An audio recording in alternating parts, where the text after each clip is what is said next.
नमस्कार बच्चों, आप सब कैसे हैं? आशा करती हूँ कि आप ठीक होंगे।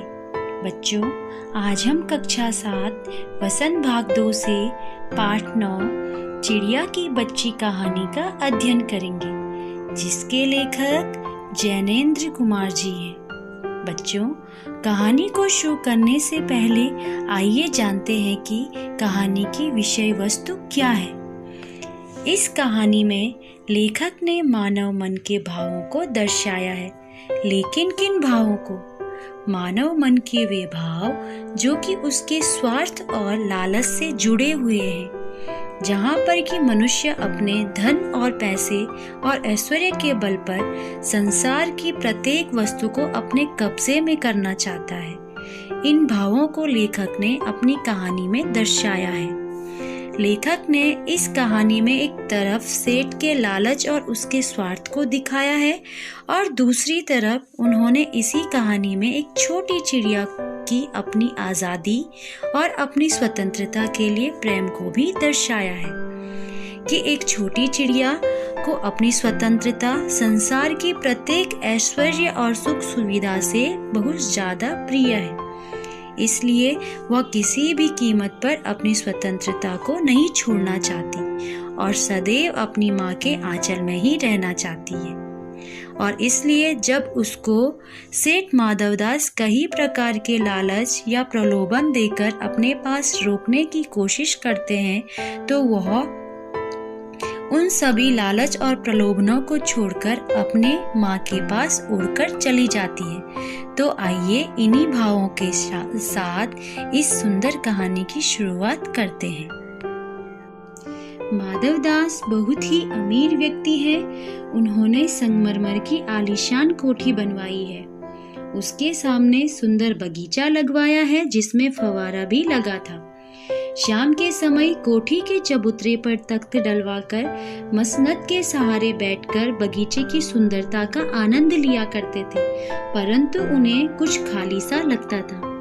बच्चों, माधवदास एक बहुत ही अमीर, बहुत ही सेठ व्यक्ति हैं। उन्होंने संगमरमर की आलीशान कोठी बनवाई है। उन्होंने अपने लिए संगमरमर की एक बहुत बड़ी कोठी बनवाई थी, जिसके सामने उन्होंने एक सुंदर सा बगीचा और बगीचे के अंदर एक फव्वारा भी लगाया था। शाम के समय जब शाम हो जाती थी तो वो अब बगीचे के सामने तख्त डलवाकर मसनद का अर्थ हुआ बच्चों तकिए के सहारे बैठकर वो प्रकृति का आनंद लेते थे।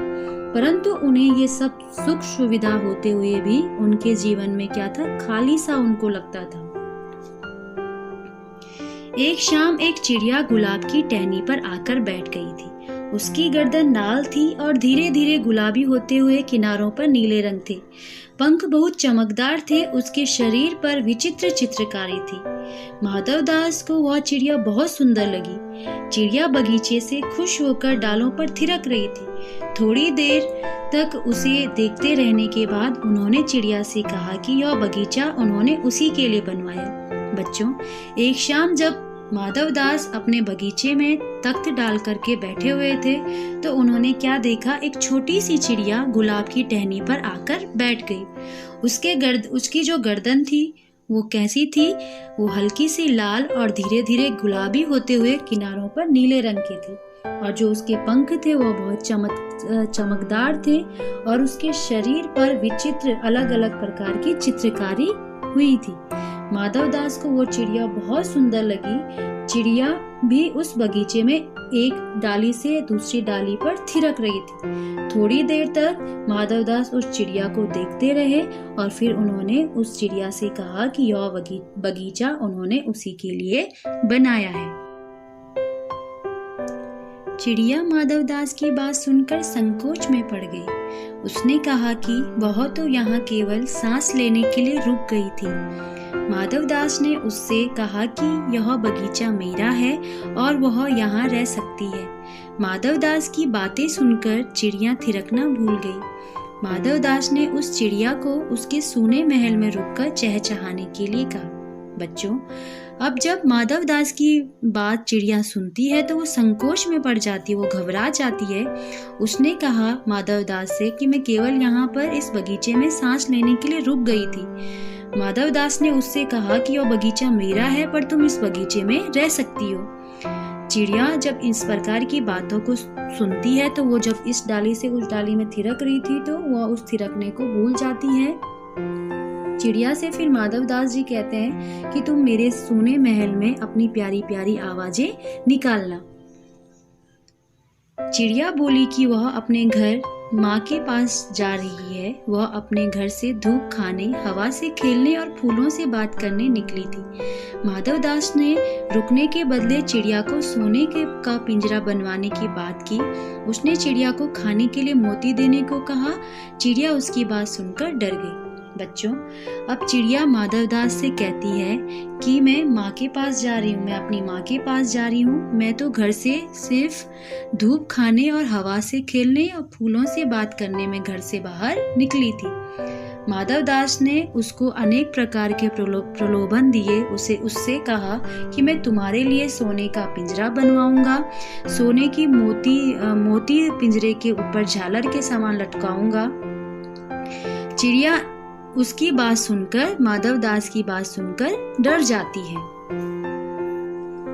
वह कहती है, माँ से अच्छी कोई चीज नहीं लगती। उसके पास माँ का बनाया हुआ घोंसला खाना है। वह अपने घर वापस जा रही है। उसकी माँ उसका इंतजार कर रही होगी। माधवदास उसे रोकने के तरह तरह से लालच देता है, परंतु वह नहीं मानती। माधवदास उसे कहते हैं कि वे उसके रहने के लिए सोने का पिंजरा बनवा देंगे, महल में मोतियों की झालर बनवा देंगे। जिस कटोरी में वह पानी पिएगी वह भी सोने की होगी। बच्चों, चिड़िया माधवदास जी से कहती है कि माँ से बढ़कर कोई चीज नहीं होती। उसकी माँ ने घोंसला बनाया है, खाना है उनके पास भरपूर और वह अपने घर वापस जाना चाहती है। उसकी माँ उसका इंतजार कर रही है। पर माधवदास चिड़िया को अनेक प्रकार के प्रलोभन देता है और कहता है कि मैं तेरे लिए सोने का पिंजरा बनवाऊंगा और उस पिंजरे के ऊपर मोतियों की झालर बनवा दूंगा और जिस कटोरी में वो पानी पिएगी वह सोने की बनवा देगा। इसी बीच माधवदास एक बटन दबा देते हैं, जिसकी आवाज सुनते ही कोठी के अंदर से एक नौकर दौड़ा आता है। सेठ माधवदास इशारा करके नौकर से चिड़िया को पकड़ने के लिए कहता है। सेठ उसे जानबूझकर रोके रखने के लिए उसके भाई बहनों के बारे में पूछता है। चिड़िया उसे बताती है कि उसकी 2 बहन और एक भाई है। चिड़िया को अपने घर जाने की जल्दी थी, क्योंकि कुछ ही देर में रात होने वाली थी। बच्चों, इसी बीच माधवदास अपने पास रखे एक बटन को दबा देते हैं, जिस बटन की आवाज सुनते ही कोठी के अंदर से एक नौकर दौड़ा आता है। सेठ माधवदास उसे इशारों में ही बात करते हैं और इशारों में ही कहते हैं कि चिड़िया को पकड़ दो और चिड़िया को बातों में उलझा देते। उससे पूछते हैं कि तुम कितने भाई बहन हैं और चिड़िया उसे बताती है कि हम 2 बहन और 1 भाई है और चिड़िया को घर जाने की भी जल्दी थी, क्योंकि रात होने वाली थी। अचानक चिड़िया को अपने शरीर पर कठोर हाथों का स्पर्श महसूस होता है। वह चीख मारती हुई नौकर के हाथ से फिसल जाती है। वह जल्दी जल्दी उड़ती हुई अपनी माँ के पास पहुंच जाती है।